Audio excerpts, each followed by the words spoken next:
Kada akbang sa lupa'y para akong inaalon at nalulunod sa batikos ng mundo, sa kung ano lamang kaya ko.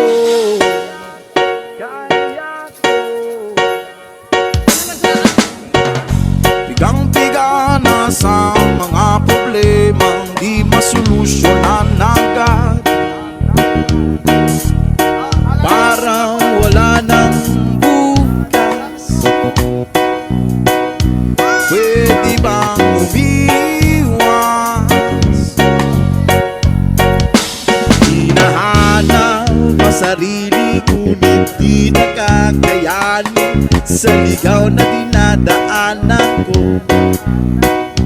Saan na to patungo?